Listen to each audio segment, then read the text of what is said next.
प्यारे बच्चों नमस्कार।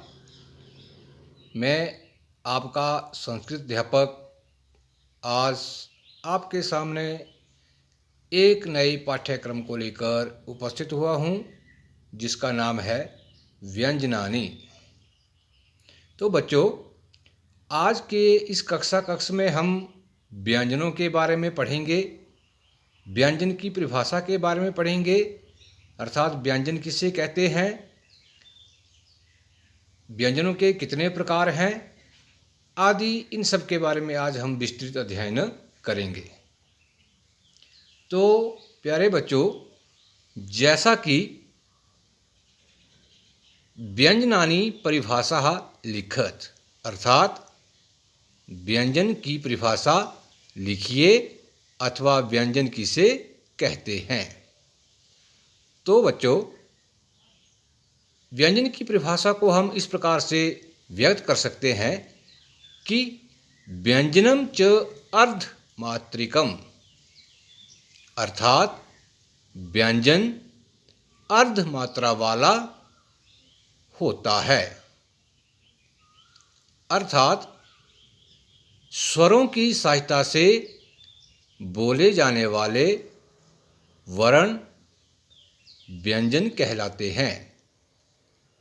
जैसे क जमा अ बराबर है क, ख जमा आ बराबर है खा, इत्यादि। प्यारे बच्चों, यहाँ पर क जो आपको अर्ध व्यंजन दिखाई दे रहा है, क्योंकि इसको हम अर्ध व्यंजन क्यों कहते हैं, क्योंकि क के नीचे जो है वो हलंत लगा हुआ है। तो हलंत का अर्थ होता है कि यह आधा अक्षर है, अर्थात अर्धमात्रा वाला यह क है, अर्धमात्रिक व्यंजन है। और अ पूर्ण स्वर है। जब अर्धमात्रिक व्यंजन क में पूर्ण स्वर अ को मिलाया जाता है अथवा जोड़ा जाता है, तो पूर्ण मात्रिक क व्यंजन की उत्पत्ति होती है। इसी प्रकार सभी अर्धमात्रिक व्यंजनों में स्वर जोड़ने पर पूर्ण व्यंजन बनते हैं। तो बच्चों, जैसा कि हमने जाना कि जो हमारे व्यंजन होते हैं वो अर्धमात्रिक होते हैं, अर्थात वो हलंत के रूप में होते हैं।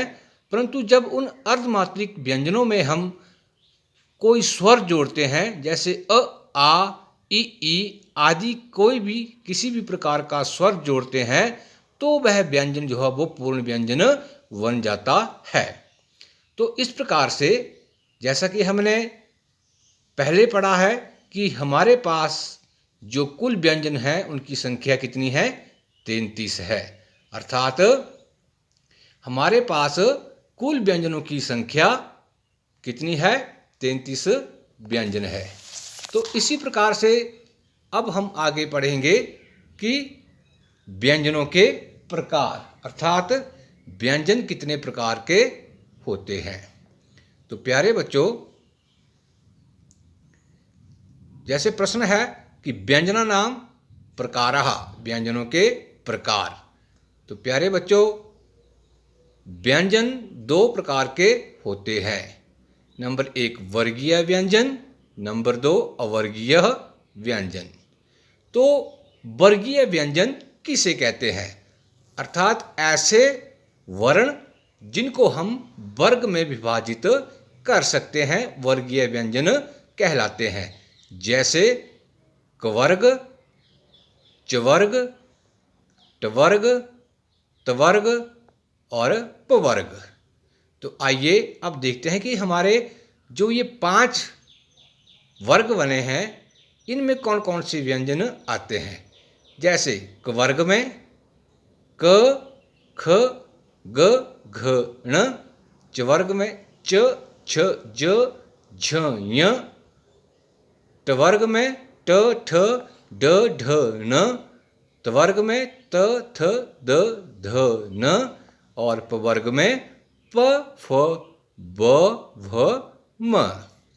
तो इस प्रकार से हमारे पास कुल वर्गीय व्यंजन कितने हुए? 25। अब बच्चों हमारे पास नंबर 2 पे आता है अवर्गीय व्यंजन।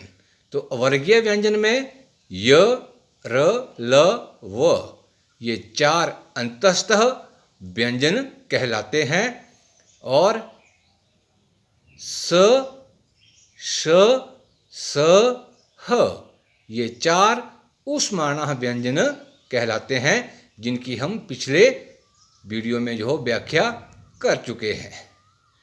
तो इस प्रकार से प्यारे बच्चों अब हम ये जो हमारे पास व्यंजन है इसको भी हम एक तालिका के द्वारा जो है वो व्यक्त कर सकते हैं। तो व्यंजनानि ही आगे चल के इसके 2 भाग हो जाते हैं। एक भाग में आएगा आपके पास कवर्गीय व्यंजन बराबर है कितने? 25। और कौन कौन से हैं? जैसे कवर्ग, चवर्ग, टवर्ग, तवर्ग, पवर्ग। कवर्ग में कौन कौन से आते हैं आपके पास? क, ख, ग, घ, ञ, च, छ, ज, झ, ञ, ट, ठ, ड, ढ, न, त, थ, द, ध, न। और पवर्ग में प, फ, ब, भ, म। इसी तरह से हमारे पास आगे अवर्गीय व्यंजन 8 हैं, अंतस्तः 4 हैं। जैसे यह, य, र, ल, व और ऊष्माणः हमारे पास भी 4 हैं। स, श, स और ह। और अयोग बाहो, जैसा कि मैंने पिछले वीडियो में बताया था कि अयोग बाहो भी हमारे पास 2 हैं, जिसको हम नंबर 1 में लिख सकते हैं अनुस्वार, अर्थात जिस वर्ण के ऊपर बिंदी होती है उसको हम अनुस्वार कहते हैं। और विसर्गः, जिस वर्ण के पीछे 2 बिंदु हो उसको हम विसर्गः कहते हैं।